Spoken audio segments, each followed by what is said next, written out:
ഒരേ സമയമുള്ള പരിശോധനയിലൂടെ തെളിവുകൾ ഒളിപ്പിച്ചു വെക്കാനോ നശിപ്പിക്കാതിരിക്കാനുള്ള സാധ്യതകൾ ഒഴിവാക്കുക. ഇതൊരു അവരുടെ ഒരു അന്വേഷണ പ്ലാനാണ്. ആ രീതിയിലാണ് ഇ ഡിയുടെ എപ്പോഴും നീക്കം ഉണ്ടാവാറുള്ളത്. അതിൻ്റെ ഭാഗമായി തന്നെയാണ് ഈ പരിശോധന നടക്കുന്നത്.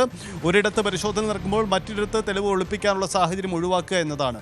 ഈ കേസിൽ SIT ശേഖരിച്ചതിലും കൂടുതലായ വിവരങ്ങൾ ശേഖരിക്കാൻ ഇ ഡിക്ക് ഇനിയുള്ള ഈ തെളിവ് ശേഖരണത്തിൽ കഴിയുമോ എന്നതാണ് പ്രധാനപ്പെട്ട കാര്യം. അതായത് SIT ഏതെങ്കിലും മേഖലയിലേക്ക് ബോധപൂർവമോ അല്ലാതെയോ അന്വേഷണം ഒഴിവാക്കിയിട്ടുണ്ടെങ്കിൽ ആ മേഖലയിലേക്ക് കൂടി ഉള്ള പരിശോധനയാണ് നടത്താൻ പോകുന്നത് എന്നതാണ് പ്രധാനപ്പെട്ട കാര്യം. ഇപ്പോൾ നമ്മൾ കാണുന്നത് ദേവസ്വം ബോർഡ് ആസ്ഥാനം, നന്ദൻകോട്ടെ ദേവസ്വം ബോർഡ് ആസ്ഥാനത്തിനകത്തെ ദൃശ്യങ്ങളാണ്.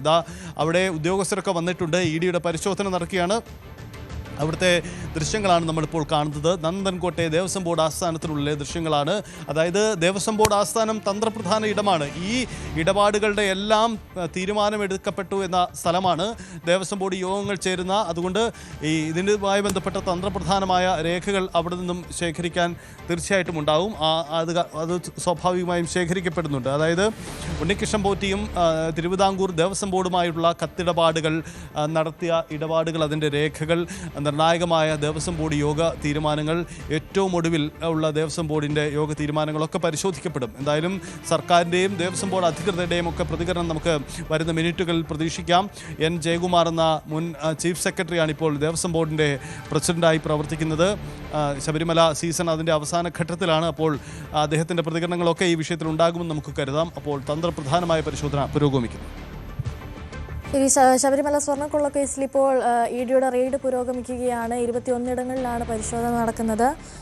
സജിത്ത്, അതോടൊപ്പം തന്നെ മറ്റൊരു കാര്യമെന്ന് പറയുന്നത് ഈ SITയുടെ പരിശോധന, SITയുടെ അന്വേഷണം പുരോഗമിക്കുന്ന ഒരു സാഹചര്യത്തിൽ തന്നെ SITയെ സ്വാധീനിക്കാനുള്ള ശ്രമം ഉണ്ടാകുന്നു എന്നുള്ള പരാമർശങ്ങളും എന്നുള്ള വിവാദങ്ങളൊക്കെ ഉണ്ടായിരുന്നു. ആ ഒരു സാഹചര്യത്തിൽ ഇ ഡിയുടെ അന്വേഷണം വരുന്നു. SITക്ക് കണ്ടെത്താൻ സാധിക്കാത്ത പല കാര്യങ്ങളും ഇ ഡി കണ്ടെത്താനുള്ള സാധ്യതയുണ്ടോ? ആരൊക്കെ ഇതിൽ ഗൂഢാലോചന നടത്തി, ഇതിന് പിന്നിലുള്ള ഉന്നതൻ ആര് എന്നതിലേക്കൊക്കെ ഇ ഡി എത്താനുള്ള സാധ്യതയൊക്കെ ഉണ്ടല്ലേ?